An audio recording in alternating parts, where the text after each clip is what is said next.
ಒಣಗಿದ ಪ್ರತಿಯೊಂದನ್ನು ಸದಾ ಚಿಗುರಿಸುವಂಥ ದೇವರಾಗಿದ್ದಾರೆ. ಒಣಗಿರುವ ಪ್ರತಿಯೊಂದನ್ನು ಸದಾ ಚಿಗುರಿಸುವ ದೇವರಾಗಿದ್ದಾರೆ. ಬಾಡಿ ಹೋದ ಬದುಕನ್ನ ಅರಳಿಸುವಂಥ ದೇವರಾಗಿದ್ದಾರೆ. ಇವತ್ತು ದೇವರ ಸನ್ನಿಧಾನದಲ್ಲಿ ಇಲ್ಲೇ ಪಕ್ಕದಲ್ಲಿ ಕೊಡಿ, ಹಂಗೆ ಕೊಡಿ, ಒಬ್ಬೊಬ್ಬರಾದ್ಮೇಲೆ ಕೊಡಿ, ಡಿಸ್ಟರ್ಬ್ ಮಾಡಬೇಡಿ. ನಿಮ್ಮ ಹೆಸರುಗಳನ್ನು ಬರೀರಿ, ಹಣ ಬರೀರಿ, ಹಂಗೆ ದೇವ್ರ ವಾಕ್ಯನ ಕೇಳ್ತಾ ಹೋಗ್ರಿ. ಒಂದು ವೇಳೆ ತಾಯಂದಿರು ಸಿಸ್ಟರ್ಸ್ಗೆ ಬರೆಯಕ್ಕೆ ಬರಲಿಲ್ಲ ಅಂದರೆ ಆಮೇಲೆ ಬಂದು ಬರೆಸ್ರಿ. ಒಂದು ವೇಳೆ ಬರೆಯಕ್ಕೆ ಬಂದರೆ ನಿಮ್ಮ ಹೆಸರುಗಳನ್ನು ಬರೆದು ಇಂಥ ಅಮೌಂಟ್ ಅಂತ ಹೇಳಿ ಬರೀರಿ. ದೇವರು ನಿಮ್ಮನ್ನು ಆಶೀರ್ವಾದ ಮಾಡಲಿ. ಹಲ್ಲೆಲೂಯಾ. ಡಿಸ್ಟರ್ಬ್ ಮಾಡ್ಕೋಬೇಡಿ, ಒಬ್ಬರಾದ್ಮೇಲೆ ಒಬ್ಬರಿಗೆ ಕೊಡ್ರಿ. ದೇವರು ನಿಮ್ಮನ್ನು ಆಶೀರ್ವಾದ ಮಾಡಲಿ. ಇವತ್ತು ಅನೇಕರ ಜೀವಿತವನ್ನು ಗಮನಿಸುವಂಥ ಸಂದರ್ಭದಲ್ಲಿ ನಮ್ಮ ಅಥವಾ ನಿಮ್ಮ ದೇವರ ವಾಕ್ಯವನ್ನು ಸಾರುತ್ತಿರುವಂಥ ನಮ್ಮ ಜೀವಿತಗಳನ್ನು ನೋಡುವಾಗ ನೋಡೋದಕ್ಕೆ ಚೆನ್ನಾಗಿ ಕಾಣುತ್ತೇವೆ, ಆದರೆ ಒಳಗಡೆ ಮುರಿದ ಅನುಭವ, ಬಾಡಿದ ಅನುಭವ, ಅನೇಕ ವಿಧವಾದಂಥ ವೇದನೆ, ಮುರಿಯಲ್ಪಡುವಂಥ ಅನುಭವದಲ್ಲಿ ನಾವು ಸಾಕ್ತಾ ಇದ್ದೇವೆ. ಆದರೆ ದೇವರ ಸನ್ನಿಧಾನದಲ್ಲಿ ಪ್ರೀತಿಯುಳ್ಳ ದೇವಜನರೇ, ಒಣಗಿದಂಥ ಪ್ರತಿಯೊಂದು ಬದುಕನ್ನಾಗಲಿ ಜೀವನವನ್ನಾಗಲಿ, ಅಷ್ಟು ಮಾತ್ರವಲ್ಲ ಆತ್ಮಿಕವಾಗಿ ಭೌತಿಕವಾಗಿ ಪ್ರತಿಯೊಂದು ಸಂಗತಿಗಳಲ್ಲೂ ಸದಾ ದೇವರು ತನ್ನ ಉನ್ನತವಾದಂಥ ವಾಕ್ಯದೊಟ್ಟಿಗೆ ತನ್ನ ಆತ್ಮನ ಮೂಲಕವಾಗಿ ಪ್ರತಿಯೊಂದು ಒಣಗಿರುವಂಥ ಕ್ರಿಯೆಗಳನ್ನು ಆತನು ಜೀವಿಸುವ ಹಾಗೆ, ಉಜ್ಜೀವಿಸುವ ಹಾಗೆ, ಪುನರ್ಜೀವನ ಕಾಣಲಿಕ್ಕಾಗುವ ಹಾಗೆ, ಅನೇಕರಿಗೆ ಆದರ್ಶವಾಗುವ ಹಾಗೆ ದೇವರು ನಮ್ಮನ್ನು ಬಲಪಡಿಸುವುದಕ್ಕೆ ಸಾಮರ್ಥ್ಯವುಳ್ಳವನಾಗಿದ್ದಾನೆ. ಆದರೆ ಒಂದು ಸಂಗತಿ ಮಾತ್ರ ಆತ್ಮಿಕತೆ ಮಕ್ಕಳಲ್ಲಿ ಇರಬೇಕು. ಆ ನಂಬಿಕೆ ಎನ್ನುವಂಥ ಕ್ರಿಯೆ ಇದೆಯಲ್ಲ, ಅದು ಎಂಥ ಒಂದು ಸಂದರ್ಭದಲ್ಲೂ ಸದಾ ನಾವು ಬಿಟ್ಟುಕೊಡಬಾರದು. ಯಾವ ಮನುಷ್ಯನಲ್ಲಿ ದೇವರ ಮೇಲೆ ನಂಬಿಕೆ, ವಿಶ್ವಾಸ ಇರುತ್ತೋ ಆ ಮನುಷ್ಯನ ಜೀವಿತ ಎಷ್ಟೇ ಕೆಟ್ಟು ಹೋಗಲಿ, ಬಾಡಿ ಹೋಗಲಿ, ಮುರಿದು ಹೋಗಲಿ, ಅನಾರೋಗ್ಯದಲ್ಲಿ ಇರಲಿ, ಅನೇಕ ವಿಧವಾದಂಥ ತಡೆಗಳು ಅವನನ್ನು ಆವರಿಸಲಿ, ಅನೇಕ ಕಷ್ಟಗಳು ಅವನನ್ನು ಮುತ್ತಿಕೊಳ್ಳಲಿ, ಆದರೆ ದೇವರ ಮೇಲಿನ ನಂಬಿಕೆ ಇದೆಯಲ್ಲ, ಒಂದಲ್ಲ ಒಂದು ದಿನ ಆ ಸೋತು ಹೋದ, ಬಾಡಿ ಹೋದಂಥ, ಬಳಲಿ ಹೋದಂಥ ಬದುಕನ್ನು ಆತನು ಪುನರ್ಜೀವನಗೊಳಿಸುವಂತವನಾಗಿದ್ದಾನೆ. ಸತ್ಯವೇದದಲ್ಲಿ ನಾವು ನೋಡುವಂತವರಾಗಿದ್ದೇವೆ. ಯೆಹೆಜ್ಕೇಲನ ಪ್ರವಾದನೆ ಗ್ರಂಥ 37ನೇ ಅಧ್ಯಾಯ, ಇದು ಬಹಳ ಸುಪರಿಚಿತವಾದಂಥ ಅಧ್ಯಾಯ. ಅನೇಕ ಸಾರಿ ಮೋನಿಕಾ ಸಿಸ್ಟರ್ ಈ ಸಂದೇಶವನ್ನು ವೈಯಕ್ತಿಕವಾಗಿ ಈ ಅಧ್ಯಾಯದಲ್ಲಿ ಬರುವಂಥ ಕ್ರಿಯೆ ಕಾರ್ಯಗಳನ್ನು ಬಹಳ ಸರಿ ಅವರು ವಿವರಣೆ ಮಾಡಿದ್ದಾರೆ. ಆದರೆ ಇವತ್ತು ವ್ಯತ್ಯಸ್ತವಾಗಿ ದೇವರು ನಮ್ಮೆಲ್ಲರ ಸಂಗಡ ಮಾತನಾಡುವಂತವನಾಗಿದ್ದಾನೆ. 1ನೇ ವಚನದಿಂದ 4ನೇ ವಚನದ ತನಕ, ನಾನು ಯೆಹೋವನ ಹಸ್ತಸ್ಪರ್ಶದಿಂದ ಪರವಶನಾಗಿರಲು ಆತನು ತನ್ನ ಆತ್ಮದ ಮೂಲಕ, ಆತನು ಯಾರ ಮೂಲಕವಾಗಿ? ನಾಕೆ ಸ್ತೋತ್ರವಾಗಲಿ. ಪ್ರತಿಯೊಂದು ಕಾರ್ಯಗಳಲ್ಲಿ, ಪ್ರತಿಯೊಂದು ಆಶೀರ್ವಾದಗಳಲ್ಲಿ, ಪ್ರತಿಯೊಂದು ಬಿಡುಗಡೆಗಳಲ್ಲಿ, ಪ್ರತಿಯೊಂದು ಸ್ವಸ್ಥತೆಗಳಲ್ಲಿ, ಪ್ರತಿಯೊಂದು ಅಭಿಷೇಕದಲ್ಲಿ, ಪ್ರತಿಯೊಂದು ಅದ್ಭುತಗಳಲ್ಲಿ ಯಾರು ಪ್ರಾಮುಖ್ಯತೆಯನ್ನು ವಹಿಸ್ತಾರೆ ಹೇಳ್ರಿ? ಯಾರು? ಪರಿಶುದ್ಧಾತ್ಮನು. ಎಲ್ಲರೂ ಹೇಳ್ಬೇಕು, ಯಾರು? ಯೆಹೆಜ್ಕೇಲನು ಇಲ್ಲಿ ಪರಿಶುದ್ಧಾತ್ಮನ ಮೂಲಕವಾಗಿ ಪರವಶನಾಗ್ತಾನೆ. ಪರವಶನಾದ ನಂತರ ದೇವರು ಅವನನ್ನ ಒಂದು ಆಳವಾದಂಥ ತಗ್ಗಿನಲ್ಲಿ ಕರ್ಕೊಂಡು ಹೋಗ್ತಾನೆ. ಆ ಆಳವಾದಂಥ ತಗ್ಗಿನಲ್ಲಿ ಕರ್ಕೊಂಡು ಹೋಗಿ ಅಲ್ಲಿ ಎಲ್ಲಿ ನೋಡಿದ್ರು ಸದಾ ಒಣಗಿದ ಎಲುಬುಗಳ ರಾಶಿ ಅಲ್ಲಿ ಇರುವಂಥದ್ದಾಗಿದೆ. ಎಲ್ಲಿ ನೋಡಿದ್ರು ಎಲುಬುಗಳ ದೊಡ್ಡ ದೊಡ್ಡದಾಗಿರುವಂತ ರಾಶಿ ಇದೆ. ಆ ರಾಶಿಯ ಮುಂಭಾಗದಲ್ಲಿ ಹೆಚ್ಕೇಲನನ್ನ ಕರೆದುಕೊಂಡು ಹೋಗಿ ಒಂದು ಮಾತನ್ನ ಹೇಳ್ತಾನೆ. ಏನಂತ ಹೇಳಿದರೆ, ಮುಂದೆ ಓದಮ್ಮ. ನನ್ನನ್ನು ಒಯ್ದು ಎಲುಬುಗಳಿಂದ ತುಂಬಿದ್ದ ಒಂದು ತಗ್ಗಿನಲ್ಲಿ ಇಳಿಸಿ ನಾನು ಆ ಎಲುಬುಗಳ ಮಧ್ಯೆ ತಗ್ಗನ್ನು ಬಳಸಿಕೊಂಡು ಬರುವಂತೆ ಮಾಡಿದನು. ಈಗೋ ತಗ್ಗಿನ ಮೇಲೆಲ್ಲ ತೀರಾ ಒಣಗಿದ ಎಲುಬುಗಳು, ತೀರಾ ಒಣಗಿದ ಎಲುಬುಗಳು ಲೆಕ್ಕವಿಲ್ಲದಷ್ಟು ಬಿದ್ದಿದ್ದವು. ಒಂದು ಎರಡಲ್ಲ, ಲೆಕ್ಕವಿಲ್ಲದಷ್ಟು ಬಿದ್ದಿದ್ದವು. ಆತನು ನನ್ನನ್ನು, ನರಪುತ್ರನೇ, ಈ ಎಲುಬುಗಳಿಗೆ ಜೀವವು ಬರಬಹುದೋ ಎಂದು ಕೇಳಲು ನಾನು, ಕರ್ತನಾದ ಯೆಹೋವನೇ, ನೀನೇ ಬಲ್ಲೆ ಎಂದು ಉತ್ತರ ಕೊಟ್ಟೆನು. Amen, hallelujah. ದೇವರಿಗೆ ಸ್ತೋತ್ರವಾಗಲಿ. ದೇವರು ಆತನಿಗೆ ಕೇಳ್ತಾ ಇದ್ದಾನೆ, ಈ ಒಣಗಿದ ಎಲುಬುಗಳಿಗೆ ಜೀವ ಬರಬಹುದು ಅಂತ ಕೇಳಿದರೆ ಅಲ್ಲಿ ಹೆಚ್ಕೇಲನು ಹೇಳುವಂತ ಸಂಗತಿ ಏನು ಗೊತ್ತಾ? ಅದನ್ನ ನೀನೇ ಬಲ್ಲೆ ಎಂಬುದಾಗಿ, ನೀನೇ ಬಲ್ಲೆ ಎಂಬುದಾಗಿ. ಯೇಸುವಿನ ನಾಮದಲ್ಲಿ ಎಚ್ಚರವಾಗಿ ಕೇಳ್ರಿ ಪ್ರೀತಿಯುಳ್ಳ ದೇವಜನರೇ. ವಾಸನೆ ಹೊಡಿತಿರುವಂತ, ಒಣಗಿ ಹೋಗಿರುವಂತ, ಬಾಡಿ ಹೋಗಿರುವಂತ, ಯಾವ ಸಾರವೂ ಯಾವ ಜೀವವೂ ಇಲ್ಲದೆ ಇರುವಂತ ಎಲುಬುಗಳ ಮಧ್ಯದಲ್ಲಿ ಹೆಚ್ಕೇಲನ್ನ ಕರ್ಕೊಂಡು ಹೋಗಿ ದೇವ್ರು ಹೇಳ್ತಿದ್ದಾನೆ, ಇವಕ್ಕೆ ಜೀವ ಬರಬಹುದಾ ಅಂತ ಕೇಳಿದರೆ ಅವ್ರು ಹೇಳುವಂತ ಸಂಗತಿ ಏನು ಗೊತ್ತಾ? ಇದನ್ನ ನೀನೇ ಬಲ್ಲೆ ಎಂಬುದಾಗಿ. ಒಂದು ವೇಳೆ ಬರ್ಬೋದು ಅಂತ ಹೇಳಿದರೆ, ದೇವರು ಸನ್ನಿಧಾನದಲ್ಲಿ ಹೆಚ್ಕೇಲನು ಇದು ಬರ್ಬೋದು ಅಂತ ಹೇಳಿದರೆ ದೇವ್ರ ಪ್ರಶ್ನೆ ಕೇಳ್ತಾನೆ, ಏನ್ ಗೊತ್ತಾ? ಹಾಗಾದ್ರೆ ಇದನ್ನ ಬರಮಾಡುವಂತ, ಇದನ್ನ ಬರಮಾಡುವಂತ. ಬರೋದಿಲ್ಲ ಅಂದ್ರೆ ದೇವ್ರು ಕೇಳ್ಬೋದು, ಯಾಕೆ ಬರೋದಿಲ್ಲ ಅಂತ, ಯಾಕೆ ಬರೋದಿಲ್ಲ ಅಂತ. ಈ ಪ್ರವಾದಿ ಕೊಡುವಂತ ಉತ್ತರ ನೋಡ್ರಿ, ಎಷ್ಟು ಜಾಣತನದ ಉತ್ತರ ಇದೆ ಅಂದ್ರೆ, ಅದನ್ನ ನೀನೇ ಬಲ್ಲೆ ಅಂತ ಕೇಳ್ತಾನೆ, ನೀನೇ ಬಲ್ಲೆ ಎಂಬುದಾಗಿ ಹೇಳ್ತಾನೆ. ಇವತ್ತು ದೇವರ ಸನ್ನಿಧಾನದಲ್ಲಿ ಎಚ್ಚರಿಕೆಯಿಂದ ನಾವು ಆತ್ಮಿಕತೆ ಬದುಕಿನಲ್ಲಿ ಹೆಜ್ಜೆ ಇಡಬೇಕು. ಅನೇಕ ಸಾರಿ ನಮ್ಮಿಂದ ಆಗದೆ ಇರುವಂತಹ ಕೆಲಸಗಳಾಗಿರ್ಬೋದು, ಅಥವಾ ನಮ್ಮಿಂದ ಹೊರೋದಕ್ಕೆ ಆಗದೆ ಇರುವಂತಹ ಕಾರ್ಯಗಳಿರ್ಬೋದು, ನಾವು ನಡೆಯದೇ ಇರುವಂತಹ ಕ್ರಿಯೆ ಕಾರ್ಯಗಳಿರ್ಬೋದು. ಅನೇಕ ಸಂದರ್ಭಗಳಲ್ಲಿ ನಾವೇನು ಮಾಡ್ತೇವೆ ಗೊತ್ತಾ? ಜನರನ್ನ ಮೆಚ್ಚಿಸುವುದಕ್ಕೋಸ್ಕರವಾಗಿ, ಜನರ ಮಧ್ಯದಲ್ಲಿ ಹೊಗಳಿಕೆಯನ್ನು ಹೊಂದಿಕೊಳ್ಳೋದಕ್ಕೋಸ್ಕರ ಏನ್ ಮಾಡ್ತೀವಿ ಅಂದ್ರೆ, ಇದು ನನ್ನಿಂದ ಸಾಧ್ಯ, ಇದನ್ನು ನಾನು ಮಾಡಬಲ್ಲೆ, ಇದನ್ನು ನಡೆಸಬಲ್ಲೆ, ಇದು ನನ್ನಿಂದ ಆಗುತ್ತೆ ಅನ್ನುವಂಥ ಕ್ರಿಯೆ ಕಾರ್ಯಗಳನ್ನ ಹೈಲೈಟ್ ಮಾಡಿಬಿಟ್ಟು ಕೆಲವೊಂದು ಸಂದರ್ಭಗಳಲ್ಲಿ ನಾವೇನ್ ಮಾಡ್ತೀವಿ ಗೊತ್ತಾ? ನಮ್ಮನ್ನೇ ನಾವು ಬೆನ್ನು ತಟ್ಟಿಕೊಂಡು ಮುಂದೆ ಹೋಗ್ತೇವೆ. ಸೋತು ಹೋದಂತ ಸಂದರ್ಭದಲ್ಲಿ ಅವಮಾನಕ್ಕೆ ಗುರಿ ಆಗುತ್ತೇವೆ. ಆದರೆ ಅನೇಕ ವೇಳೆಗಳಲ್ಲಿ ನಾವು ಹೇಳಬೇಕಾದಂತ ಸಂಗತಿಯನ್ನು ಗೊತ್ತಾ? ಎಂಥ ವಿಧವಾದಂತಹ ಕಷ್ಟ, ಸಮಸ್ಯೆಗಳು ಭೌತಿಕವಾಗಿ, ಶಾರೀರಿಕವಾಗಿ, ಆತ್ಮಿಕವಾಗಿ ನಮ್ಮ ಜೀವಿತದಲ್ಲಿ ಬರುವಂತ ಏನೇ ಇರಬಹುದು, ಇದು ನನ್ನಿಂದ ಸಾಧ್ಯವಿಲ್ಲ, ಆದರೆ ನನ್ನ ದೇವರಿಂದ ಇದು ಸಾಧ್ಯವಾಗುವಂಥದ್ದಾಗಿದೆ. ಈ ನಂಬಿಕೆಯ ಮಾತಿದೆಯಲ್ಲ, ನಮ್ಮ ಜೀವಿತದಲ್ಲಿ ಏನು ಬೇಕಾದರೂ ಸಾಧನೆ ಮಾಡುವಷ್ಟು ಬಲವನ್ನು ಕೊಡುವಂಥದ್ದಾಗಿದೆ. ಯಾಕೆಂದ್ರೆ ನಮ್ಮ ಬಲದ ಮೇಲೆ, ನಮ್ಮ ಆಸಕ್ತಿ ಮೇಲೆ, ನಮ್ಮ ಶಕ್ತಿ ಮೇಲೆ, ನಮ್ಮ ತಲಾಂತುಗಳ ಮೇಲೆ ನಾವು ಆತುಕೊಳ್ಳದೆ, ನಾವು ದೇವರ ಮೇಲೆ ಆತುಕೊಳ್ಳಬೇಕು. ದೇವರ ಬಲವನ್ನೇ ಆಶ್ರಯಿಸಿಕೊಳ್ಳಬೇಕು, ದೇವರ ಪ್ರೀತಿಯನ್ನೇ ಆಶ್ರಯಿಸಿಕೊಳ್ಳಬೇಕು. ಯಾಕೆಂತ ಹೇಳಿದರೆ, ಆತನಿಗೆ ಎಲ್ಲವೂ ಸಾಧ್ಯ. ಆತನು ಅಸಾಧ್ಯಗಳನ್ನ ಏನ್ ಮಾಡ್ತಾನೆ? ಸುಸಾಧ್ಯ ಮಾಡ್ತಾನೆ.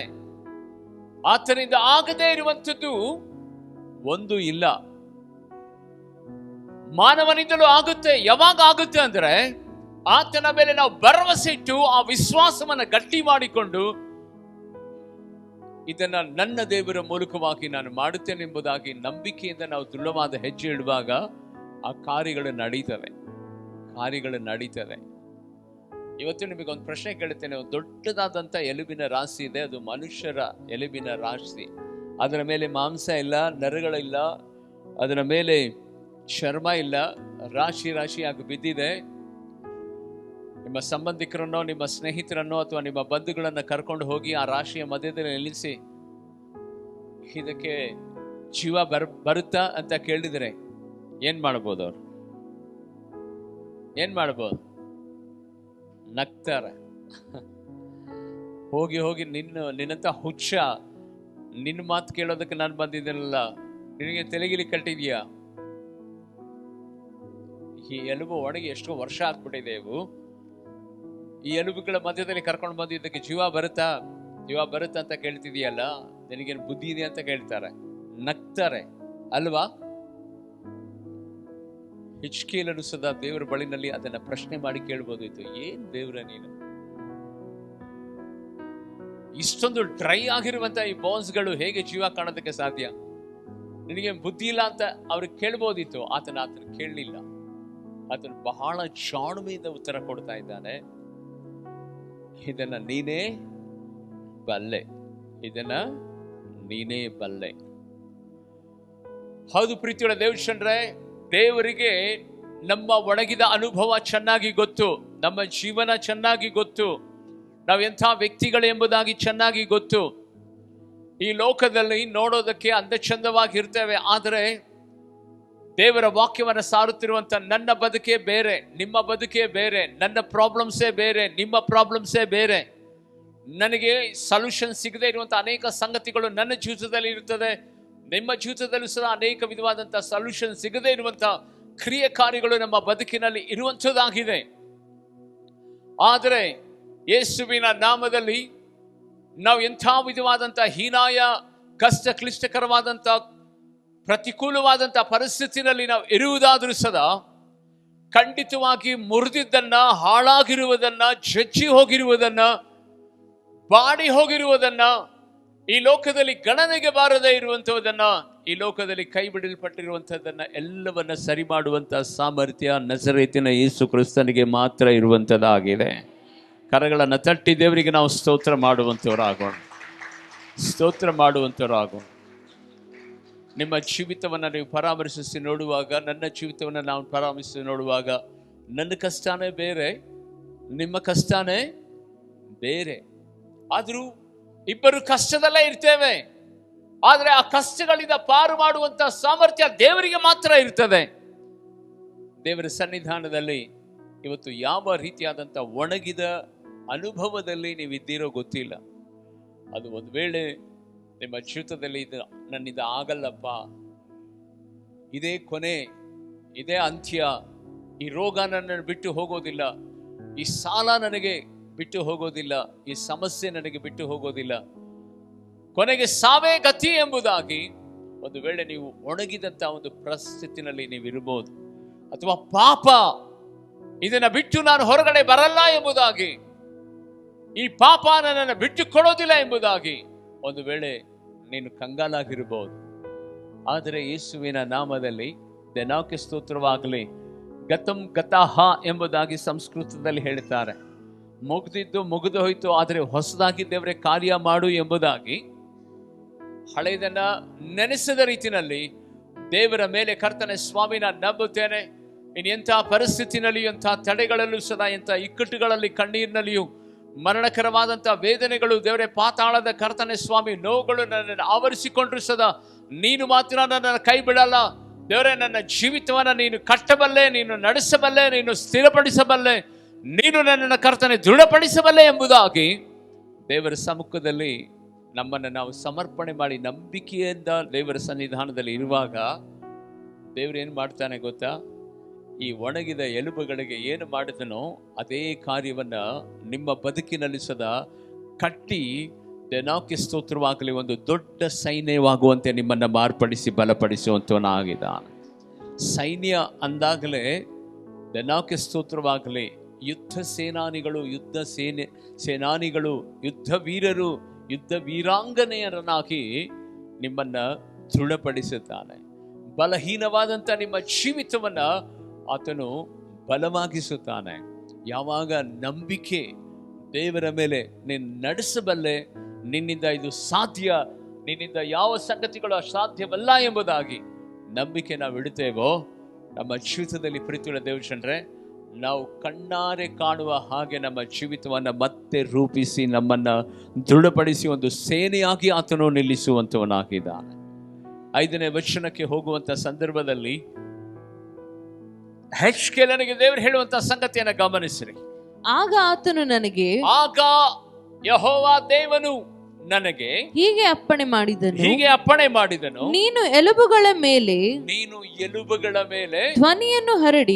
ಧ್ವನಿಯನ್ನು ಹರಡಿ ಅದಕ್ಕೆ ಈ ದೈವೋಕ್ತಿಯನ್ನು ನುಡಿ. ಒಣಗಿದ ಎಲುಬುಗಳೇ ಯೆಹೋವನ ವಾಕ್ಯವನ್ನು ಕೇಳಿರಿ. ಸ್ತೋತ್ರವಾಗಲಿ. ಹಲ್ಲೆಲೂಯಾ. ಎಲ್ಲರೂ ಹೇಳ್ರಿ, ಕೇಳಿರಿ ಕೇಳಿರಿ. ಹೇಳ್ರಿ, ಕೇಳಿರಿ ಕೇಳಿರಿ. ದೇವರ ವಾಕ್ಯವನ್ನ ಕೇಳಿ, ದೇವರ ಧ್ವನಿಯನ್ನ ಕೇಳಿರಿ. ನಿಮಗೆ ದೇವರು ಹೇಳ್ತಾ ಇದ್ದಾನೆ, ಎಲುಬು ಆ ತಗ್ಗಿನಲ್ಲಿ ಇರುವಂತಕ್ಕೆ ಒಂದು ಗುರುತು ಏನೆಂದ್ರೆ ಒಣಗಿರುವಂತ ಎಲುಬು. ಸಭೆಯಾಗಿ ಕುಳಿತಿರುವಂತ ನಿನ್ನ ಬದುಕಿನಲ್ಲಿ ಸದಾ ಅನೇಕ ಒಣಗಿದ ಅನುಭವಗಳಿದ್ದಾವಲ್ಲ. ಎಲ್ಲರೂ ಸಂತೋಷವಾಗಿದ್ದೇವಾ? ಎಲ್ಲರೂ ನೆಮ್ಮದಿಯಾಗಿದ್ದೇವಾ? ಎಲ್ಲರೂ ಸುಖವಾಗಿದ್ದೇವಾ? ಮಾತಾಡ್ರಿ. ಅವರ ಜೀವಿತ ಕಷ್ಟ ಅವರಿಗೆ ಚೆನ್ನಾಗಿ ಗೊತ್ತು. ಹೊರಗಡೆ ಹೇಳಲಾರದಷ್ಟು ನೋವುಗಳಿದ್ದಾವೆ. ಆದರೆ ನಿಜವಾಗ್ಲೂ ಸದಾ ಪ್ರೀತಿಯುಳ್ಳ ದೇವಜನರೇ, ನಮ್ಮ ಬದುಕಿನಲ್ಲಿ ಆ ಒಣಗಿದಂಥ ಆ ಪರಿಸ್ಥಿತಿ ಚಿಗುರಲ್ಪಡಬೇಕಂದ್ರೆ ಕೇಳಬೇಕಂತೆ. ಯಾರನ್ನ ಕೇಳಬೇಕು? ಏನನ್ನ ಕೇಳಬೇಕು? ದೇವರ ಶಬ್ದವನ್ನ ಕೇಳಬೇಕು, ದೇವರ ದೈವೋಕ್ತಿಗಳನ್ನ ಕೇಳಬೇಕು, ದೇವರ ಧ್ವನಿಯನ್ನ ಕೇಳಬೇಕು. ಆ ಶಕ್ತಿ ಆ ಧ್ವನಿಯಲ್ಲಿ ಅಡಗಿದೆ, ಆ ಜೀವ ಆ ದೈವೋಕ್ತಿಗಳಲ್ಲಿ ಅಡಗಿದೆ. ಆತನ ಒಂದು ಶಬ್ದ ಬರಿದಾಗಿದ್ದಂತ ಈ ಭೂಮಿಯನ್ನ ದೇವರು ತೂಗುವಂತೆ ಮಾಡಿದ್ದಾನೆ. ಹಲ್ಲೆಲೂಯಾ. ಏನ್ ಮಾಡಿದ್ದಾನೆ? ತೂಗುವಂತೆ ಮಾಡಿದ್ದಾನೆ. ಆಕಾಶವನ್ನ ಬಟ್ಟೆ ಹಾಗೆ ಹರಡ ಹಾಗೆ ಮಾಡಿದ್ದಾನೆ. ಸೂರ್ಯ ಚಂದ್ರ ನಕ್ಷತ್ರಗಳು ಆ ಕಡೆಗಡೆ ಓಡಾಡುವ ಹಾಗೆ ಮಾಡಿದ್ದಾನೆ.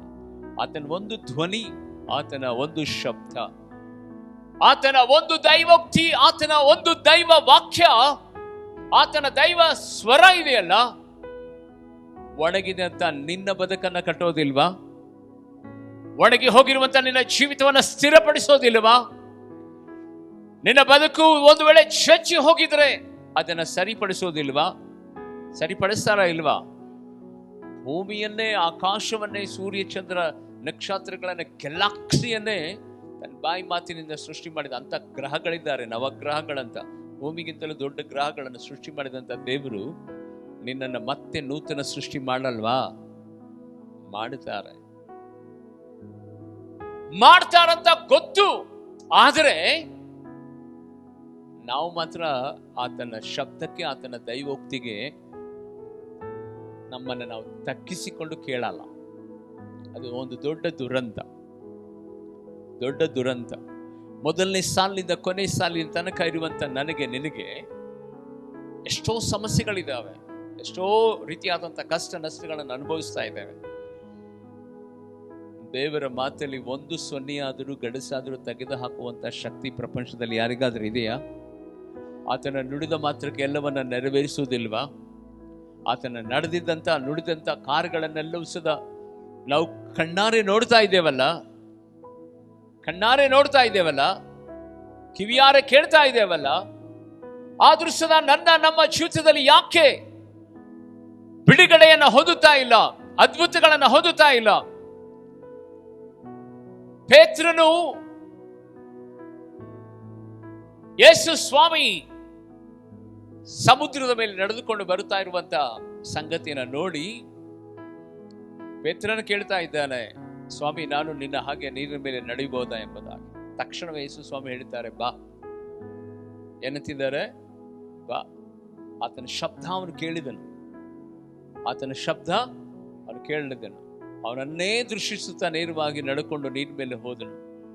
ಯಾವಾಗ ತನ್ನನ್ನು ತಾನು ನೋಡಿಕೊಂಡು ಆ ಸಂದರ್ಭದಲ್ಲಿ ಮುಳುಗೋದಕ್ಕೆ ಪ್ರಾರಂಭ ಮಾಡಿದ.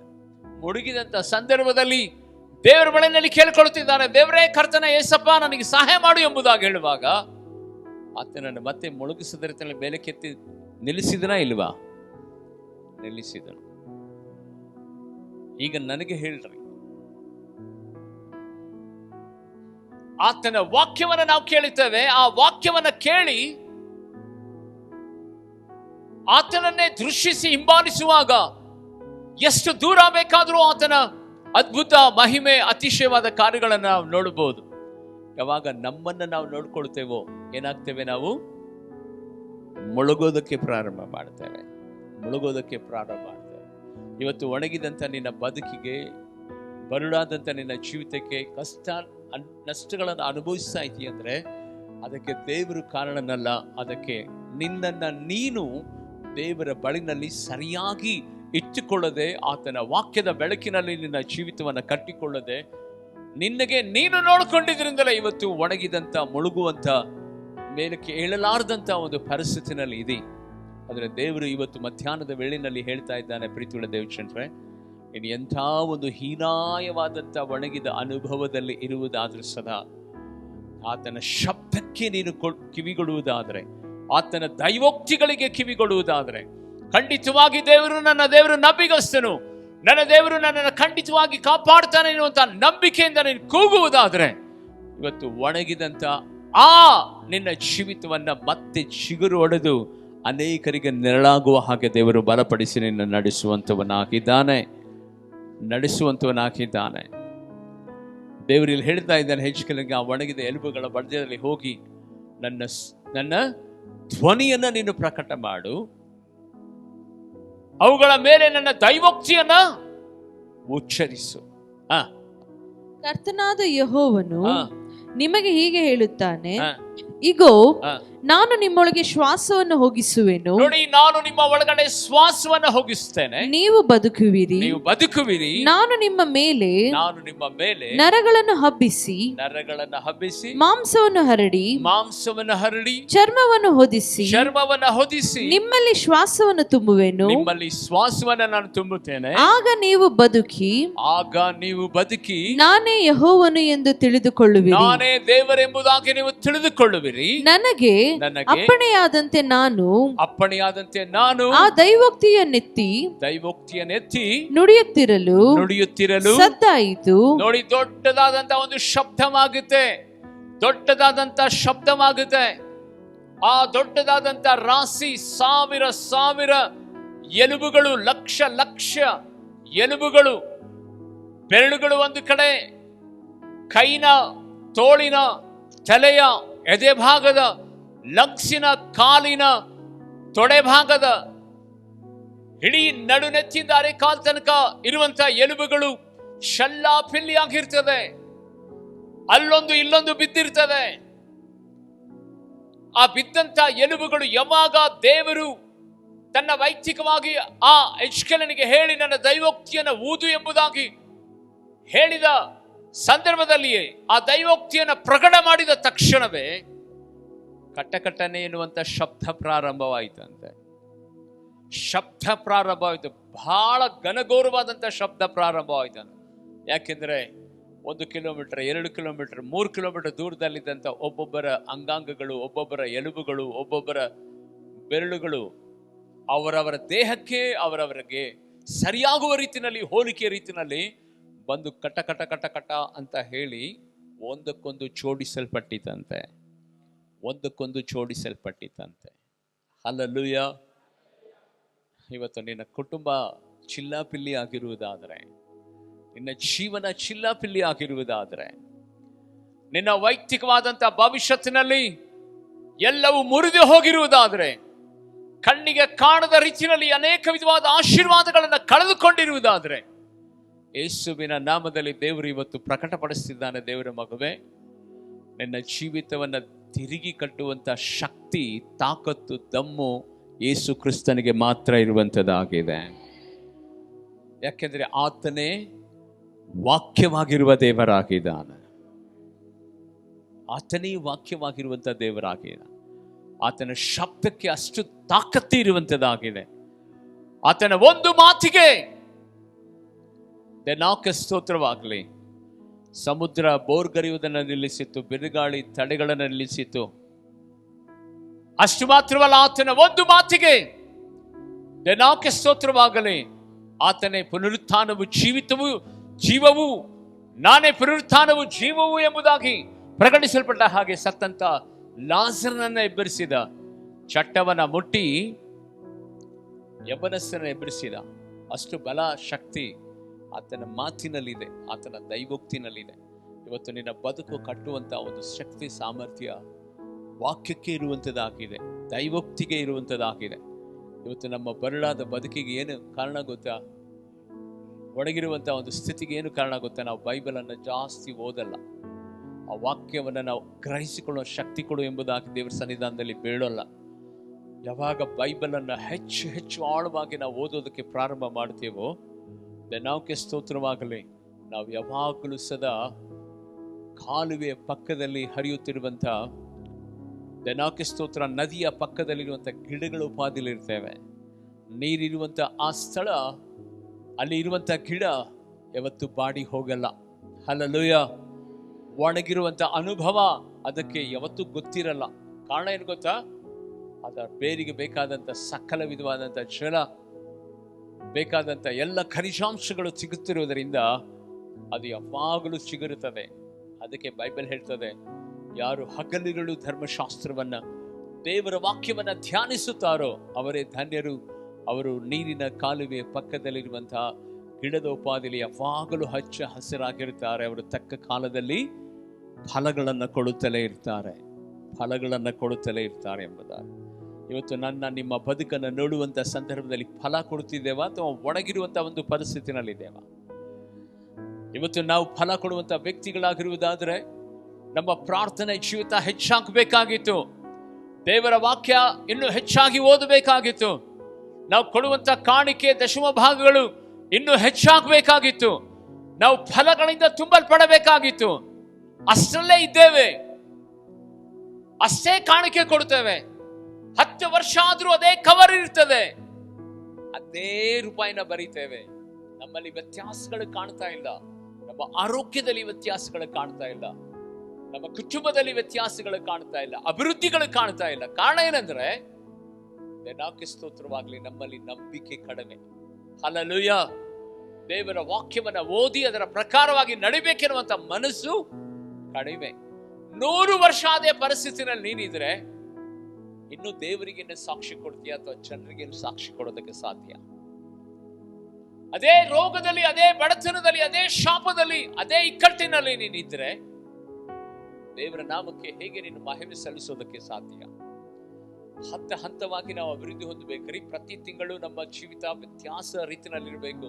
ಪ್ರತಿ ದಿನವಸದ ಅಭಿವೃದ್ಧಿ ಆಶೀರ್ವಾದದ ಕಡೆಗೆ ಹೋಗಬೇಕು.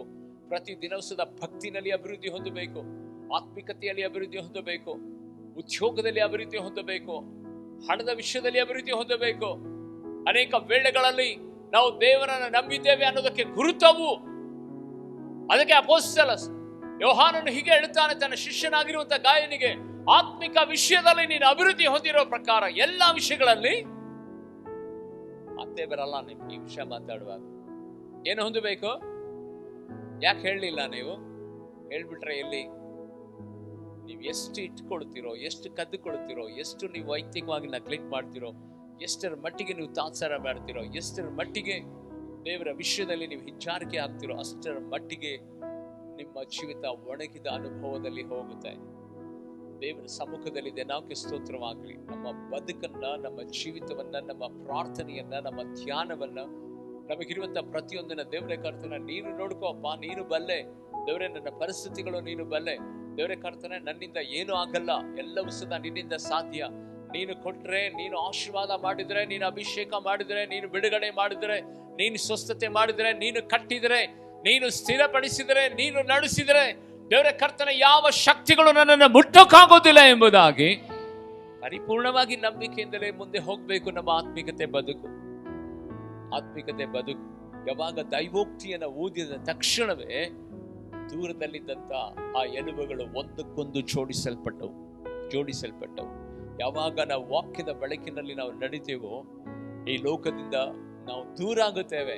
ಈ ಲೋಕದ ಎಲ್ಲ ಚೆಲ್ಲ ಪಿಲ್ಲಿ ಆಗಿರುವಂತಹ ಆ ಸ್ಥಿತಿಗತಿಗಳೆಲ್ಲವೂ ಸದಾ ಯೇಸುವಿನ ನಾಮದಲ್ಲಿ ತನ್ನ ವಾಕ್ಯದ ಮೂಲಕವಾಗಿ ಆತನು ಜೋಡಿಸುವುದಕ್ಕೆ ಪ್ರಾರಂಭ ಮಾಡ್ತಾನೆ. ಆವಾಗ ಜೋಡಣೆ ಆಗುತ್ತೆ, ನರಕ್ಕೆ ನರ ಸೇರುತ್ತೆ, ಮಾಂಸದ ಮೇಲೆ ಮಾಂಸ ಬರುತ್ತೆ, ಮಾಂಸದ ಮೇಲೆ ಚರ್ಮ ಬರುತ್ತೆ. ದೇವಕ್ಕೆ ಸ್ತೋತ್ರವಾಗಲಿ. ಅಷ್ಟಕ್ಕೆ ಸಾಕಾಗಲ್ಲ ರೀ, ಮುಂದೆ ಹೋದಮ್ಮ. ದೇವಕ್ಕೆ ಸ್ತೋತ್ರವಾಗಲಿ. ನಾನು ನೋಡಲಾಗಿ ಆಹಾ ಅವುಗಳ ಮೇಲೆ ನರಗಳು ಹಬ್ಬಿಕೊಂಡವು, ಮಾಂಸವು ಹರಡಿಕೊಂಡಿತು, ಚರ್ಮವು ಮೇಲ್ಹೊದಿಕೆ ಆಯಿತು. ಚರ್ಮವು ಏನಾಯ್ತಂತೆ? ಮೇಲ್ಹೊದಿಕೆ ಆಯಿತು. ಶ್ವಾಸ ಮಾತ್ರ ಇರಲಿಲ್ಲ. ಏನಿರ್ಲಿಲ್ಲ? ಅವಿನ ಹೆಣಗಳಾಗಿ ಇದು. ಹಲ್ಲೆಲೂಯಾ. ಶ್ವಾಸ ಇದ್ರೆ ಜೀವ ಇರ್ತದೆ ಅಲ್ವಾ? ಅವೆಲ್ಲವೂ ಏನಾಗಿದಾವೆ ಇವಾಗ? ಎಲ್ಲ ಬಂದಿದೆ ನೋಡ್ರಿ. ನರ ಇದೆ, ಮಾಂಸ ಇದೆ, ಚರ್ಮ ಇದೆ, ಎಲುಬುಗಳೆಲ್ಲ ಜೋಡಿದೆ, ಇಡೀ ಒಂದು ಶೇಪ್ ಬಂದಿದೆ. ನಡುನೆತ್ತಿಯಿಂದ ಕಾಲ್ ತನಕ ಒಂದು ಶೇಪ್ ಬಂದಿದೆ ಅದಕ್ಕೆ. ಆದ್ರೆ ಏನಾಗಿಲ್ಲ ಅವಕ್ಕೆ? ಶ್ವಾಸ ಇಲ್ಲ. ನಾನು ಆಗ್ಲಿಂದಲೂ ಹೇಳ್ತಾ ಇದ್ದೇನೆ, ಯಾವಾಗ ದೇವರ ವಾಕ್ಯದ ಬೆಳಕಿನಲ್ಲಿ ನಮ್ಮ ಜೀವಿತವನ್ನು ಕಟ್ಟಿಕೊಳ್ತೇವೋ ಆವಾಗ ನಾವು ಎಲ್ಲ ಸಂಗತಿಗಳಲ್ಲಿ ನಾವು ಜೋಡಣೆ ಆಗುತ್ತೇವೆ. ಬರೀ ಒಂದೇ ಒಂದು ವಾಕ್ಯದಿಂದ ಏನು ಮಾಡಕ್ಕಾಗಲ್ಲ. ವಾಕ್ಯ ಎಲ್ಲರಿಗೂ ಗೊತ್ತು. ಹಲ್ಲೆಲೂಯಾ. ಈಗ ಹೇಳಿದ್ರು ಸದಾ ಒಂದು 5-6 ವಾಕ್ಯಗಳನ್ನು ನೀವಾದ್ರೂ ಹೇಳ್ತೀರಿ. ವಾಕ್ಯ ಯಾರಿಗೂ ಗೊತ್ತಿಲ್ಲ. ಸೈತಾನಿಗೂ ಸದಾ ಏನು ಗೊತ್ತು? ವಾಕ್ಯ ಗೊತ್ತು. ಆತನಿಗೆ ವಾಕ್ಯ ಗೊತ್ತು. ಆದರೆ ವೈಯಕ್ತಿಕವಾಗಿ ನಾವು ಆತ್ಮಿಕತೆ ವಿಷಯದಲ್ಲಿ ಈ ಲೋಕದ ಯಾತ್ರೆಯಲ್ಲಿ ನಾವು ಜೀವಿಸಬೇಕಂದ್ರೆ ನಮಗೆ ಪ್ರಾಮುಖ್ಯವಾಗಿ ಬೇಕಾಗಿರುವಂತ ಎರಡನೇ ಒಂದು ಸಂಗತಿ ಏನು ಗೊತ್ತಾ? ಆತ್ಮ. ಹಲ್ಲೆಲೂಯಾ. ಏನು ಬೇಕು? ಅದಕ್ಕೆ ಅಂತೀವಿ ಶ್ವಾಸ ಅಂತ. ಅದಕ್ಕೆ ಏನಂತೀವಿ? ಶ್ವಾಸ. 6ನೇ ದಿನದಲ್ಲಿ ಆದಾಮನನ್ನ ದೇವರು ಸೃಷ್ಟಿ ಮಾಡಿದನು. ಇದರಿಂದ ನೆಲದ ಮಣ್ಣಿನಿಂದ ಸೃಷ್ಟಿ ಮಾಡಿದನು. ಎಷ್ಟು ಅಂದವಾಗಿ ಸೃಷ್ಟಿ ಮಾಡಿದನು ಗೊತ್ತಾ? ಕೈ, ಕಾಲು, ಕಣ್ಣು, ಮೂಗು ಎಲ್ಲವನ್ನ ಮಾಡಿದ್ದಾರೆ. ಆದ್ರೆ ಆ ಬಾಡಿಗೆ ಜೀವ ಇಲ್ಲ. ಯಾವಾಗ ಜೀವ ಬಂತು ಗೊತ್ತಾ? ದೇವರೇ ತನ್ನ ಶ್ವಾಸವನ್ನ ಅವನ ಮೂಗಿನಲ್ಲಿ ಊದಿದ ಮೇಲೆ ಅವನಿಗೆ ಏನ್ ಬಂತು? ಜೀವ ಬಂತು. ಅವಾಗ್ಲೇ ಆತನು ಬದುಕುವ ಪ್ರಾಣಿಯಾದನು.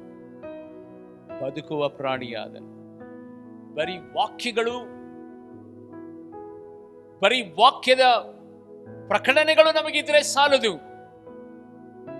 ಅದಕ್ಕೆ ನಿಜವಾದಂತಹ ಜೀವ ಬರಬೇಕಂದ್ರೆ ಅಲ್ಲಿ ಪರಿಶುದ್ಧಾತ್ಮನು ತನ್ನ ಕಾರ್ಯವನ್ನು ಪ್ರಾರಂಭ ಮಾಡಬೇಕು. ಪರಿಶುದ್ಧಾತ್ಮನು ಇಲ್ಲದ ರೀತಿಯಲ್ಲಿ ನಾವು ಯಾರು ಸದಾ ಈ ಲೋಕದ ಯಾತ್ರೆಯಲ್ಲಿ ಯಾವ ಕಾರ್ಯಗಳನ್ನ ಜಯಶಾಲಿಯಾಗಿ ಮಾರ್ಪಡೋದಕ್ಕೆ ಸಾಧ್ಯವೇ ಇಲ್ಲ. ದೇವರು ಹೇಳಿದನು, ಇದನ್ನು ಉಚ್ಚರಿಸ್ತಾ ಇದ್ದಾನೆ. ದೈವೋಕ್ತಿಗಳನ್ನ ದೂರದಲ್ಲಿದ್ದಂತಹ ಎಲುಬುಗಳು ಒಟ್ಟುಗೂಡಿದವು, ದೇಹ ರೂಪಿತವಾಯಿತು, ಮಾಂಸ, ಎಲುಬುಗಳು, ನರಗಳು ಹರಳಲ್ಪಟ್ಟವು. ರಾಶಿಯಾಗಿ ಅಲ್ಲಲ್ಲೇ ಹೆಣಗಳು ಬಿದ್ದ ರೀತಿಯಲ್ಲಿ ಇದ್ದಾವೆ. ಅವುಗಳಿಗೆ ಜೀವ ಇಲ್ಲ. ಅವುಗಳಿಗೆ ಜೀವ ಬರಬೇಕಂದ್ರೆ ದೇವರು ಹೇಳ್ತಾನೆ ಏನು ಗೊತ್ತಾ? ಮುಂದೆ ಓದಮ್ಮ. ಆಗ ಆತನು ನನಗೆ, ನರಪುತ್ರನೇ, ನೀನು ಶ್ವಾಸಕ್ಕೆ ನುಡಿ ಅಂದ್ರೆ ಉಸಿರಿಗೆ ನುಡಿ. ಶ್ವಾಸ ದೇವರ ಆತ್ಮನಿಗೆ ಗುರುತಾಗಿದೆ. ಶ್ವಾಸಕ್ಕೆ ನುಡಿ. ಶ್ವಾಸವೇ ಕರ್ತನಾದ ಯೆಹೋವನು ಇಂತೆನ್ನುತ್ತಾನೆ, ನೀನು ಚತುರ್ದಿಕ್ಕುಗಳಿಂದ 4 ದಿಕ್ಕುಗಳಿಂದ ಬೀಸಿ ಹತಶರೀರಗಳು ಹತಶರೀರಗಳು ಬದುಕುವಂತೆ ಅವುಗಳ ಮೇಲೆ ಸುಳಿ ಎಂಬುದಾಗಿ ಶ್ವಾಸಕ್ಕೆ ನುಡಿ ಎಂದು ಅಪ್ಪಣೆ ಕೊಡಲು ನಾನು ಅಪ್ಪಣೆಯಂತೆ ನುಡಿದೆನು. ಈಗೋ ಶ್ವಾಸವು ಅವುಗಳಲ್ಲಿ ಹೊಕ್ಕಿತು, ಬದುಕಿದವು, ಕಾಲೂರಿ ನಿಂತುಕೊಂಡು ಅತ್ಯಂತ ದೊಡ್ಡ ಸೈನ್ಯವಾದವು. ಆ ಹತ ಶರೀರಗಳಿಗೆ ಜೀವ ಬಂದಿದೆ ಯಾವಾಗ? ಶ್ವಾಸ. ಯಾರ ಶ್ವಾಸ? ಆ ಶ್ವಾಸಕ್ಕೆ ನಿಜವಾದ ಅರ್ಥ ಏನು? ಪರಿಶುದ್ಧಾತ್ಮನು. ಹಲ್ಲೆಲೂಯ. ಪ್ರತಿಯೊಂದು ಸತ್ತ ಜೀವ ಬದುಕಬೇಕಂದ್ರೆ ಅದಕ್ಕೆ ಬೇಕಾಗಿರುವಂತ ಒಂದು ವಿಶೇಷವಾದಂತ ಶಕ್ತಿ, ಅದು ಪರಿಶುದ್ಧಾತ್ಮನ ಶಕ್ತಿ. ಹಲ್ಲೆಲೂಯ. ಆತನಿಲ್ಲದ ಹಾಗೆ ಯಾವ ಕಾರ್ಯಗಳು ಜೀವ ಕಾಣಲ್ಲ. ನಿನ್ನ ಬರಳು ಬದುಕು ಚಿಗುರಬೇಕಂದ್ರೆ ಪ್ರಾಮುಖ್ಯವಾಗಿ ಬೇಕಾಗಿರುವಂತ ಸಂಗತಿ ಏನು ಗೊತ್ತಾ? ದೇವರ ಆತ್ಮನು. ದೇವರ ವಾಕ್ಯ. ಯೇಸು ಸ್ವಾಮಿ ಬೈಬಲ್ ಅಲ್ಲಿ ನಾವು ನೋಡುತ್ತೇವೆ, ಯೆರೆಮೀಯ ಪ್ರವಾದನೆ ಗ್ರಂಥದಲ್ಲಿ ದೇವರೇ ವಾಕ್ಯ ಎಂಬುದಾಗಿ ಆತನು ಪ್ರಕಟಪಡಿಸಿಕೊಂಡಿದ್ದಾನೆ. ದೇವರ ಸನ್ನಿಧಾನದಲ್ಲಿ ಯೇಸು ಸ್ವಾಮಿ ಪರಲೋಕಕ್ಕೆ ಹೋಗೋದಕ್ಕಿಂತ ಮುಂಚೆ ತನ್ನ ಶಿಷ್ಯರಿಗೆ ಹೇಳಿದನು, ನಿಮಗೆ ಬೇಕಾದಂಥ ಒಬ್ಬ ಸಹಾಯಕನನ್ನ ಈ ಲೋಕದಲ್ಲಿ ಕಳಿಸಿಕೊಡು ಎಂಬುದಾಗಿ. ಆ ಸಹಾಯಕನು ಬೇರೆ ಯಾರಲ್ಲ, ಪರಿಶುದ್ಧಾತ್ಮನೇ.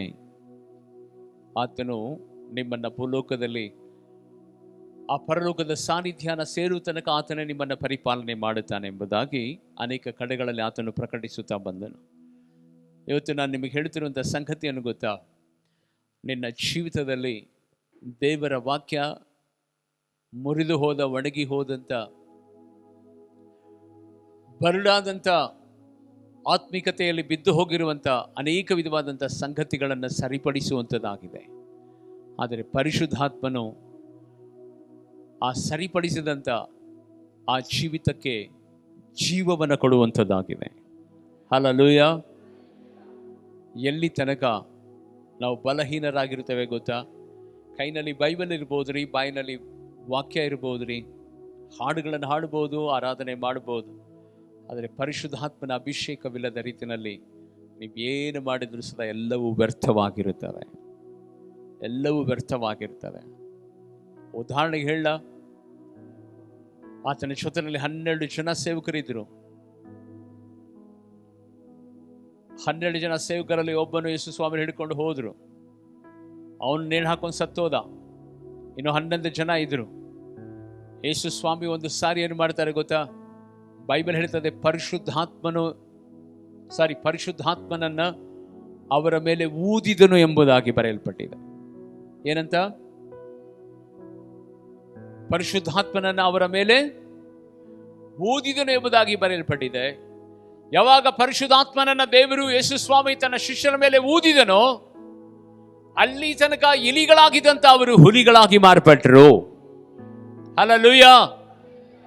ಯೇಸು ಸ್ವಾಮಿ ಹೋಗುತ್ತಾ ಹೋಗುತ್ತಾ ಹೇಳಿದ್ರು ಪರಲೋಕಕ್ಕೆ, ನೀವು ಮೇಲಂತಸ್ತಿನಲ್ಲಿ ಕಾದುಕೊಂಡಿರ್ರಿ, ನಾನು ನನ್ನ ತಂದೆ ಬಳಿಯಲ್ಲಿ ಹೋಗಿ ಕೇಳಿಕೊಳ್ಳುತ್ತೇನೆ, ನಿಮಗೆ ಆ ಸಹಾಯಕನಾಗಿರುವಂತಹ ಆತ್ಮನನ್ನು ಕಳಿಸ್ತಾನೆ ಎಂಬುದ. ಯೇಸುವಿನ ನಾಮದಲ್ಲಿ ಹೆದರ್ಕೊಂಡು ಭಯಪಟ್ಟು ತಮ್ಮ ಜೀವಿತವನ್ನು ಎಲ್ಲಿ ಯಹೂದ್ಯರು, ಫರಿಸಾಯರು, ಶಾಸ್ತ್ರಿಗಳು ನಾಶಪಡಿಸ್ತಾರೆ ಎಂಬುದಾಗಿ ಭಯಕಂಪಿತರಾಗಿದ್ದಂಥ ಆ ವ್ಯಕ್ತಿಗಳು 10 ದಿನಗಳ ಕಾಲ ಮೇಲಂತಸ್ತಿನಲ್ಲಿ ಪ್ರಾರ್ಥನೆ ಮಾಡುವಾಗ ಇದೇ ಪರಿಶುದ್ಧಾತ್ಮನು ಅವರ ಮೇಲೆ ವಿಂಗಡವಾಗಿ ಬೆಂಕಿ ಉಪಾದಿಯಲ್ಲಿ ಅವರ ನಾಲಿಗೆ ಮೇಲೆ ಬಂದು ಕೂತ ನಂತರ ಅವರೆಲ್ಲರೂ ಸದಾ ಇಡೀ ವಿಶ್ವವನ್ನೇ ಕದಲಿಸುವಂತ ವ್ಯಕ್ತಿಗಳಾಗಿ ಮಾರ್ಪಟ್ಟರು. ಹಲ್ಲೆಲೂಯ. ಅಲ್ಲಿ ತನಕ ಬದುಕಿದ್ರು, ಆದರೆ ಅವರಲ್ಲಿ ಜೀವ ಇರಲಿಲ್ಲ. ಯಾವ ಜೀವ? ನಿಜವಾದಂತ ಜೀವ ಇರಲಿಲ್ಲ. ಮನುಷ್ಯನ ಜೀವ ಇತ್ತು. ಆದರೆ ಯಾವಾಗ ಆ ಮೇಲಂತಸ್ತಿನಲ್ಲಿ ಪರಿಶುದ್ಧಾತ್ಮನು ಅವರ ಒಳಗಡೆ ಪ್ರವೇಶವಾದನೋ, ದೇನಾಕ್ಕೆ ಸ್ತೋತ್ರವಾಗಲಿ, ಭೂಮಿಯನ್ನೇ ಅಲ್ಲೋಲ ಕಲ್ಲೋಲ ಮಾಡುವಂತ ವ್ಯಕ್ತಿಗಳಾಗಿ ಅವರು ಮಾರ್ಪಟ್ಟರು. ಯೇಸುವಿನ ನಾಮದಲ್ಲಿ ದೇನಾಕ್ಕೆ ಸ್ತೋತ್ರವಾಗಲಿ, ನಾನೇ ಪುನರುತ್ಥಾನವು ಜೀವವು ಆಗಿದ್ದೇನೆ ಎಂಬುದಾಗಿ ಹೇಳಿದಂತ ಯೇಸು ಸ್ವಾಮಿ ಆ ಕಾರ್ಯವನ್ನ, ನಾನೇ ವಾಕ್ಯವಾಗಿದ್ದೇನೆ, ಎಷ್ಟೇ ಒಣಗಿದಂತ, ಮುರಿದಂತ, ಕೆಟ್ಟು ಹೋದ ಆತ್ಮಿಕತೆ ಎಂಥ ಒಂದು ಪರಿಸ್ಥಿತಿನಲ್ಲಿ ಇರುವುದಾದ್ರೂ ಸದಾ ಅದನ್ನು ತಿರುಗಿ ಕಟ್ಟಿ ಅದ್ಭುತವಾಗಿ ಸ್ಥಿರಪಡಿಸುವ ಶಕ್ತಿ ನನಗಿದೆ ಎಂಬುದಾಗಿ ಇದೇ ಹೆಚ್ಕೇಲ ಗ್ರಂಥದಲ್ಲಿ ಆತನು ತನ್ನ ದೈವೋಕ್ತಿ ಅಂದರೆ ತನ್ನ ವಾಕ್ಯದ ಮೂಲಕವಾಗಿ ಅದನ್ನು ಉಚ್ಚರಿಸಿದಾಗ ಅದು ಒಂದು ದೊಡ್ಡದಾದಂಥ ಸಮೂಹವಾಗಿ ಬಂದದ್ದನ್ನು ನಾವು ನೋಡುತ್ತೇವೆ. ಎರಡನೇದಾಗಿ ದೇವರಾತ್ಮನು ಅಲ್ಲಿ ತನ್ನ ಕಾರ್ಯವನ್ನು ಮಾಡಿದ ನಂತರ ಒಂದು ದೊಡ್ಡ ಸೈನ್ಯವಾಗಿ ನಿಂತುಕೊಳ್ಳುತ್ತೆ ಎಂಬುದಾಗಿ ನಾವು ನೋಡುತ್ತೇವೆ. ದೇನಾಕ್ಕೆ ಸ್ತೋತ್ರವಾಗಲಿ. ಆ ಸೈನ್ಯ ಹೇಗಿತ್ತು ಎಂಬುದಾಗಿ ಒಂದು ಸಾರಿ ನಿಮ್ಮ ಕಣ್ಣಿನಲ್ಲಿ ನಾನು ತರ್ತೇನೆ. ಎಲ್ಲೋ ಬಿದ್ದಿದಂಥ ಎಲುಬುಗಳು, ಕೀಲುಗಳು, ಎಲ್ಲೋ ಬಿದ್ದಿರುವಂತಹ ಕೈ ಬೆರಳುಗಳು, ಕಾಲುಗಳು, ತಲೆಬುರುಡೆಗಳು ಒಂದಾಗುತ್ತೆ. ಅವನು ದೊಡ್ಡ ಸೈನ್ಯವಾಗಿ ನಿಂತ್ಕೊಳ್ತದೆ. ಅವರವರ ಕಿರೀಟ ಅವರ ತಲೆ ಮೇಲೆ ಬರ್ತದೆ, ಅವರ ಕತ್ತಿಗಳು ಅವರ ಕೈನಲ್ಲಿ ಬರ್ತದೆ, ಅವರ ಸೊಂಟದ ಪಟ್ಟಿಗಳು ಅವರ ಸೊಂಟದ ಪಟ್ಟಿನಲ್ಲಿ ಬರ್ತದೆ. ನಾಕೆ ಸ್ತೋತ್ರವಾಗಲಿ. ಯಾಕೆ ಈ ಮಾತನ್ನು ಹೇಳ್ತಾ ಇದ್ದೇನೆಂದರೆ, ದೇವರ ವಾಕ್ಯಕ್ಕೆ ಮತ್ತು ದೇವರ ಆತ್ಮನಿಗೆ ಇಷ್ಟೊಂದು ಬಲವಾದಂಥ ಶಕ್ತಿ ಇರುವಂಥದ್ದಾಗಿದೆ. ಅವ್ರು ಯಾರು ಬೇರೆ ಯಾರು ಅಲ್ಲ ರೀ, ಅವರೆಲ್ಲರೂ ಇಸ್ರೇಲರೇ. ಹಲ್ಲೆಲೂಯಾ. ಅವರು ಬೇರೆ ಯಾರು ಅಲ್ಲ, ಅವರು ದೇವ ಜನಾಂಗ. ಅವರು ದೇವರಿಗೋಸ್ಕರವಾಗಿ ಹತಸಾಕ್ಷಿಯಾದವರು. ದೇವರಿಗೋಸ್ಕರವಾಗಿ ದೇವರ ಸನ್ನಿಧಾನದಲ್ಲಿ ಅವರು ಹೂಣಲ್ಪಟ್ಟಂತಹ ವ್ಯಕ್ತಿಗಳು. ನಾಕೆ ಮಹಿಮುಂಟಾಗಲಿ. ಆದರೆ ಯೇಸು ಸ್ವಾಮಿ ಹೊಸ ಒಡಂಬಡಿಕೆಯಲ್ಲಿ ಈ ಕಾರ್ಯವನ್ನ ಲಾಜರನ ವಿಷಯದಲ್ಲಿ, ಚಟ್ಟದಲ್ಲಿ ಮಲಗಿದಂತಹ ಮಗನ ವಿಷಯದಲ್ಲಿ ಅವರು ಪ್ರಕಟಿಸಿ ತೋರಿಸ್ತಾರೆ. ಆದರೆ ಬೈಬಲನ್ನು ಮುಂದುವರೆದು ಓದುವಂತ ಸಂದರ್ಭದಲ್ಲಿ ಅವರ ಕುರಿತು ಬೈಬಲ್ ಹೇಳ್ತದೆ, ಅವರು ಯಾರು ಅಂತ. ಸ್ತೋತ್ರ. ನನ್ನ ಜನರೇ, ನೋಡಿದಿ, ನಾನು ನಿಮ್ಮ ಗೋರಿಗಳನ್ನು ತೆರೆದು ಎಬ್ಬಿಸಿ ಸೇರ ಮಾಡುವೆನು. ನನ್ನ ಜನರೇ, ತೆರೆದು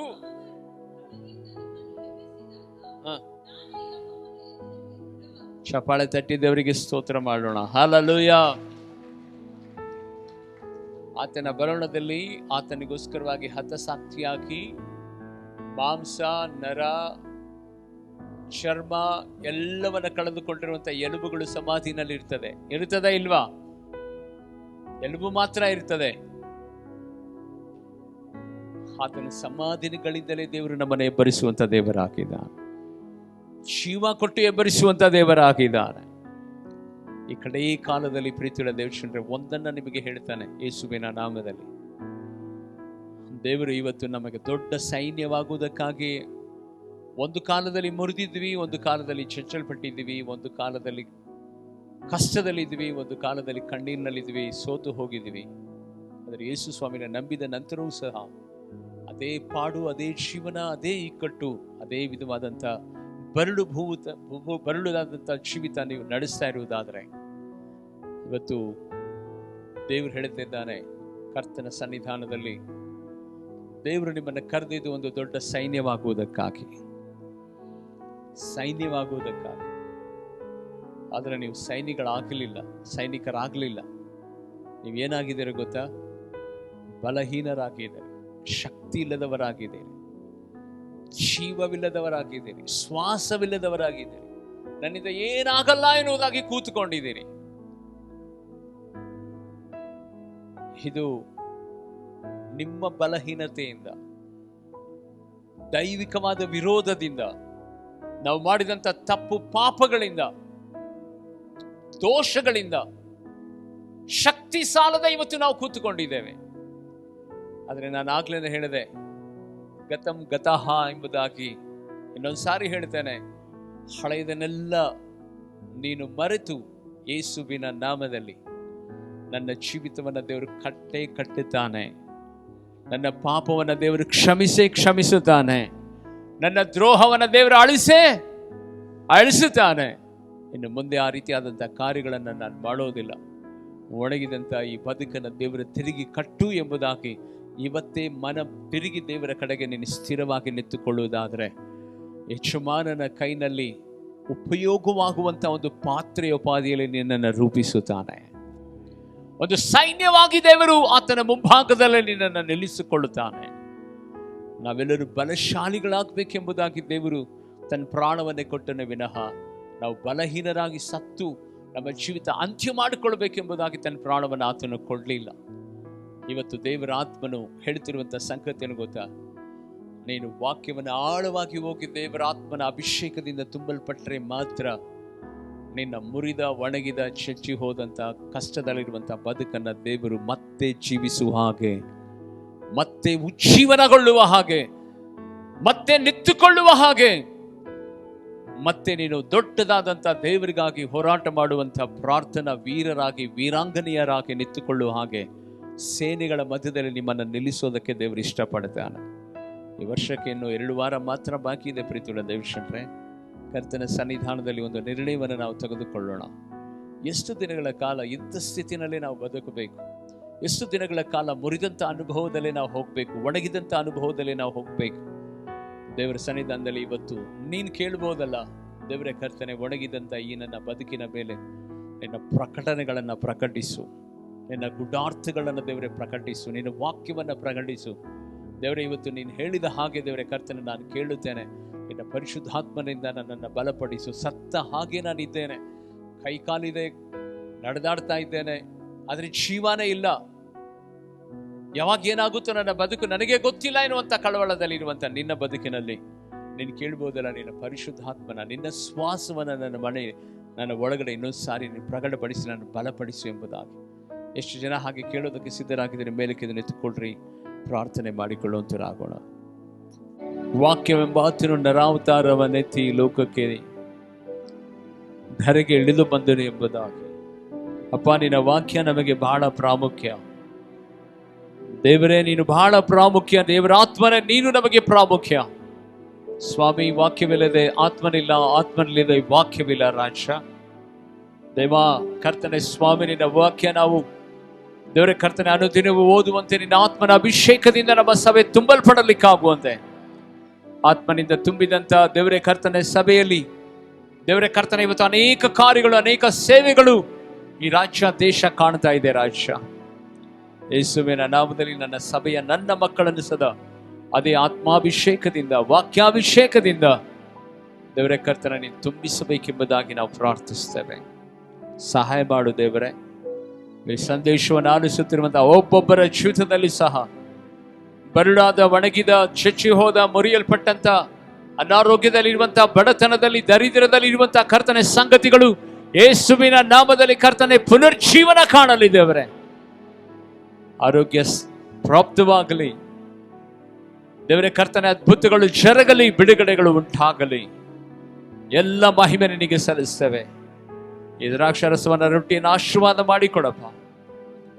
ಇದನ್ನು ಕರ್ತನೆ ತಕ್ಕೊಂಡು ತಿನ್ನುವಾಗ ನಿನ್ನ ಮರಣವನ್ನು ನಾವು ನೆನಪು ಮಾಡಿಕೊಳ್ಳುತ್ತೇವೆ. ರಾಜ ದೇವಾದಿ ದೇವನೇ ಕರ್ತನೆ, ಈ ತಿಂಗಳಲ್ಲಿ ಮತ್ತೊಂದು ಕರ್ತನ ಸಂಸ್ಕಾರ ಭೋಜನ ಇರುವುದಕ್ಕಾಗಿ ನಿನಗೆ ಸ್ತೋತ್ರ ಮಾಡುತ್ತೇವೆ. ಏಸಪ್ಪ ದೇವರೇ ಕರ್ತನೆ, ಪದೇ ಪದೇ ನಿನ್ನನ್ನು ನೆನಪಿಸಿಕೊಳ್ಳುವುದಕ್ಕಾಗಿ, ನಿನ್ನ ತ್ಯಾಗ ಬಲಿದಾನವನ್ನು, ನಿನ್ನ ಪ್ರೀತಿಯನ್ನು, ನಿನ್ನ ಉಪಕಾರ ನಡೆಸುವುದಕ್ಕಾಗಿ ದೇವರೇ ಕರ್ತನೆ ಇದನ್ನು ಮಾಡ್ತಾ ಇದೆ. ಇದನ್ನು ಆಶೀರ್ವಾದ ಮಾಡಿಕೊಡು. ತಕ್ಕೊಂಡು ತಿನ್ನುವಂತೆ ನಮಗೆ ಹೊಸ ಬಲ ಕೃಪೆಯನ್ನು ಕೊಟ್ಟು ನಡೆಸು. ಯೇಸು ಕ್ರಿಸ್ತನ ನಾಮದಲ್ಲಿ ಬೇಡಿ ಪ್ರಾರ್ಥಿಸ್ತೇನೆ, ಪರಲೋಕದ ತಂದೆಯಾದ ದೇವ.